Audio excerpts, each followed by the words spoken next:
اعوذ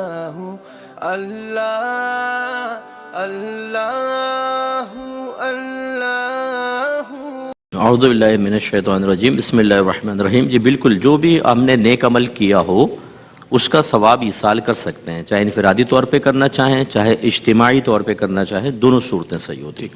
اچھا، ایک سوال اور تھا مفتی صاحب کہ کہہ رہے ہیں فطرانی کی رقم جو ہے ہمارے پاس جو واچ مین ہے یا گاڑی صاف کرتے ہیں، ایسے جو لوگ افراد ہیں، ظاہر ہے وہ اتنے مالی طور پہ مستحکم نہیں ہوتے، تو کیا ان کو دیا جا سکتا ہے؟ جی بالکل، جو بھی غیر مالک نصاب ہو اور غیر سید ہو آپ ان کو دے سکتے ہیں، چوکیدار مالی وغیرہ کو، اپنے چوکیدار کو بھی دے سکتے ہیں، لیکن بس اس میں یہ خیال کریں کہ پھر ایسا نہ ہو کہ ہم اس سے زائد کام لیں، تو پھر وہ اس طرح ہوگا کہ زکوٰۃ اور فطرے پہ آپ نے ذاتی نفع بھی لے لیا، وہ نہ کریں.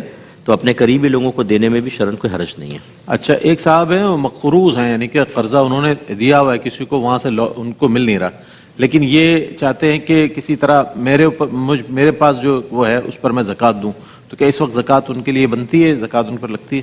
مطلب کسی کو قرضہ دیا ہوا ہے جی اور ان کے پاس یہ مالک نصاب ہے؟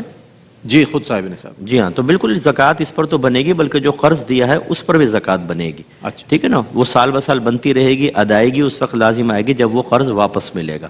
جب بعض لوگ یہ بھی کویسچن کرتے ہیں کہ وہ اتنا غریب ہے کہ ہمیں قرض دے گا نہیں، تو ایسا ہو سکتا ہے کہ زکوٰۃ بھی ادا ہو جائے اور قرض بھی معاف ہو جائے یوں. تو دیکھیں، جب آپ نے دیا تھا تو آپ نے زکوٰۃ کی نیت سے نہیں دیا تھا، لہذا آپ یہ تو نہیں کر سکتے کہ آپ یوں نیت کر لیں کہ جو قرض ہے وہ زکوٰۃ میں کٹ جائے، ایسا نہیں ہو سکتا.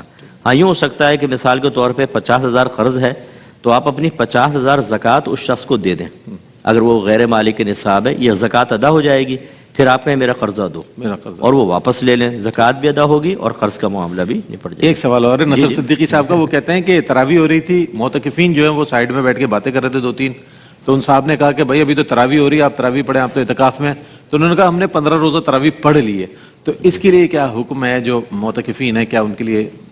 جی بس یہ غلط فہمی دیکھیں اس طرح پیدا ہوتی ہے کہ لوگ یہ سمجھتے ہیں کہ پورا قرآن اگر سن لیا تو پھر تراویح پڑھنا ضروری نہیں ہے، حالانکہ ایسا نہیں ہے. تراویح رمضان کی تمام راتوں میں 20 رکعت ہر عاقل بالغ مسلمان مرد و عورت کے لیے سنت موقدہ علی العین ہے، یعنی سب کو پڑھنی ہوگی. تو لہٰذا اگر آپ نے 15 روز میں قرآن سن بھی لیا تو باقی دنوں میں تراویح پڑھنے کا مطالبہ ساقط نہیں ہوگا. لہذا جس کا یہ خیال ہے وہ غلط ہے، وہ توبہ کرے اور جماعت میں شامل ہو. اجازت تو دے. جی کاروبار کے لیے قرضہ لیا گیا اور مطلب دیکھیں، جس شخص نے قرض دیا ہے اس پہ تو زکوٰۃ بنی رہی ہے.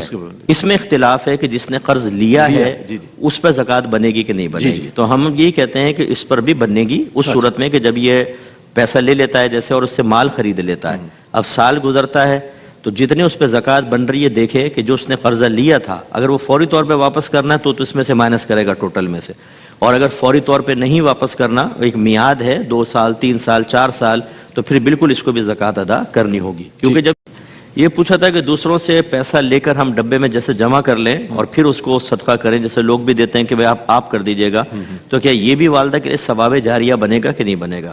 دیکھیں، ثواب جاریہ تو اسی کے لیے بنتا ہے کہ جس کا مال ہوتا ہے، لیکن اچھے قصد و ارادے سے بھی اللہ تبارک و تعالی فاعل کی طرح ہی ثواب عطا فرماتا ہے. تو سرکار نے ارشاد فرمایا کہ مومن کی نیت اس کے عمل سے بہتر ہے، اور ایک روایت میں کہ جس کام اچھے کام کی نیت کر لے تو اللہ تعالیٰ عمل سے پہلے اس کا ثواب عطا فرما دیتا ہے. تو اگر یہ قصد ارادہ ہے کہ کاش میرے پاس مال ہوتا، ہمارے لیے بھی ثواب جاریہ ہوتا، تو یہ ان کے مال سے بھی حصہ ان کو ملے گا اور انشاءاللہ یہ ثواب جاریہ کا سبب بنے ہیں تو ان کو بھی ثواب حاصل ہوگا. کوئی کال ہے؟ جی، کالر کو شامل کر. جی، بہن نے فرمایا تھا کہ یہ شاید مطلقہ ہیں غالباً، جی یا بیوہ ہو گئی ہیں، تو ان کا بیٹا ہے اور ماں باپ کو بھی یا والدہ کو سنبھالتی ہیں، تو کہتے ہیں اگر میں دوسری شادی کروں تو بیٹے کا بھی مسئلہ ہوگا اور ماں باپ کا مسئلہ ہوگا، تو غالباً یہ پوچھ رہی ہیں کیا حکم شرع ہوگا. جی ایسا ہی ہے. دیکھیں، اگر تو سب سے افضل اور آئیڈیل سچویشن یہ ہے کہ کوئی ایسا اگر رشتہ مل جاتا ہے کہ وہ اس پر راضی رہتا ہے کہ آپ والدہ کو بھی ساتھ رکھ لیں، بچے کو بھی ساتھ رکھیں، تو سب سے بیسٹ سچویشن یہی ہے. دوسری صورت یہ ہے اگر ایسا کوئی رشتہ نہیں ملتا تو پھر اپنے تقاضائے نفسانی کو انسان دیکھتا ہے کہ اگر وہ فرض کر لیں کہ قربانی دیتی ہیں لیکن یہ تو ایک فطری تقاضا اللہ نے رکھا ہے، تو خدا نہ خواستہ اگر وہ گناہ کی طرف کسی ناجائز کی طرف لے جا رہا ہے تو پھر تو متبادل کوئی نہ کوئی صورت اختیار کر کے نکاح کرنا فرض ہوگا. اچھا.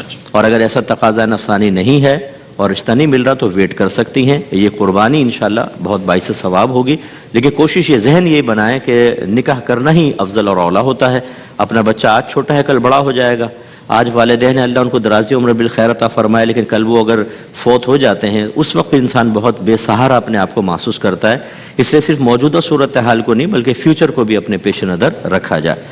اور انہوں نے فرمایا کہ کسی کے اگر زوجہ کے پاس مال ہے لیکن خاوند غریب ہے تو اس کو زکوٰۃ دے سکتے ہیں کہ نہیں. جی تو یہ بیوی کے مال اور شوہر کے مال میں آپس میں کوئی تعلق نہیں ہوتا. مالی عبادت کی فرضیت کے سلسلے میں اگر زوجہ کے پاس مال ہے اور شوہر غریب ہے تو غریب کو زکوٰۃ بالکل دے سکتے ہیں، چاہے بیوی کے پاس کتنا ہی مال کیوں نہ ہو. اور یہ کہتے ہیں کہ کسی لڑکے نے کہا کہ صرف فرض پڑھنے چاہیے، سنن نوافل کا کوئی حکم نہیں ہے. تو یہ ہم نے کب کہا کہ حکم ہے؟ حکم تو فرائض کا ہوتا ہے یا واجبات کا ہوتا ہے. لیکن چونکہ نبی کریم صلی اللہ علیہ وسلم نے کوئی عمل اگر لگاتار کیا اور اس کے تر پہ اظہار ناراضگی فرمایا تو یہ کہنے کی ضرورت تو نہیں ہوتی کہ اس کو پڑھو، بلکہ اظہار ناراضگی خود حکم کی طرف اشارہ کر دیتا ہے. تو اس لیے پھر فقہائے کرام نے نبی کریم اور صحابہ کرام کے عبادات کے معاملات کو دیکھا. جس عمل کو سرکار نے لگاتار کیا اور وہ فرض و واجب کے علاوہ تھا لیکن کبھی کبھار چھوڑا اور ترک پر ناراضگی کا اظہار بھی کیا، اس کو سنت موقدہ کہہ دیا. اور جس کو سرکار نے کبھی کیا کبھی چھوڑا اور ترک پہ کوئی ناراضگی بھی نہیں ہے، اس کو سنت غیر موقدہ ورنہ نوافل ہو گئے. تو اس طریقے سے جب اکابرین نے کوئی چیز لکھی ہے اور بہت سوچ سمجھ کے لکھی ہے اور وہ مزاج شریعت اور مزاج رسول وہ ہم سے بہتر سمجھتے ہیں تو پھر اکابرین کو فالو کرنا چاہیے. عبادات سے راہ فرار اختیار کرنے کا بہانہ اختیار کرنے والوں کے پیچھے فالو نہ کریں کہ ٹھیک ہے کس نے کہا یہ فرض و واجب ہے، لیکن نبی کریم کا لگاتار عمل کیا اتنا معمولی ہو گیا کہ اس کو بالکل نظر انداز کر دیا جائے، جبکہ لقد کان لکم فی رسول اللہ اسوۃ حسنہ کا قول موجود ہے جو ہر طریقے کی پیروی کو شامل ہے. ٹھیک ہے، کالرز کو شامل کر لیتے ہیں. اس کو لے لیتے ہیں. یہ بارہا مطلب اس کا جواب دیا کہ اگر یہ زندگی کا پہلا واقعہ، پہلے تو سب سے پہلے دل سے پوچھیں کہ کتنی ہوں گی. اگر دل کسی ایک پر جم جائے تو بس اسی کو اختیار کر لیں اور اس میں سجدہ صاحب نہیں ہے. اور اگر دل کسی کی طرف بھی نہیں مائل ہو رہا تو اگر زندگی کے پہلی مرتبہ ایسا ہوا ہے تو نماز توڑ کر دوبارہ پڑھ لیں. اور اگر بار بار ایسا ہوتا ہے تو کم والی کو اختیار کر لیں اور آخر میں احتیاطاً سجدہ صاف کر لیں. صورتحال ہوتی ہے اس کے حوالے سے. جی بالکل، روایات میں موجود ہے کہ جب کوئی مر کے روح وہاں پہنچتی ہے تو دیگر رشتہ داروں کی ارواح اس سے ملتی ہیں اور زندوں کے حالات معلوم کرتی ہیں کہ فلاں کیسا ہے، فلاں کیسا ہے، کیسا تھا. اور بلکہ یہ لکھا ہے کہ اگر کوئی بلی بھی ہوتی ہے تو اس کے بارے میں بھی پوچھتے ہیں کہ وہ کیسی ہے. اور بعض اوقات ایسا ہوتا ہے جب کوئی پہنچتا ہے اس سے پوچھتے ہیں کہ فلاں کیسا ہے تو وہ کہتا ہے کہ وہ تو مجھ سے پہلے مر گیا تھا. تو کہتے ہیں وہ تو یہاں تو نہیں آیا. تو سمجھ جاتے ہیں کہ وہ معذب روح ہے، کسی وجہ سے وہ ہم تک نہیں پہنچ سکا اور عذاب میں مبتلا ہے. تو یہ بالکل ملاقات ہوگی انشاءاللہ. اچھا یہ بتایا، بہن نے پوچھا تھا کہ کیا زکوٰۃ دیتے ہوئے بتانا ضروری ہے کہ یہ زکوٰۃ ہے؟ جی تو لازم نہیں ہوتا.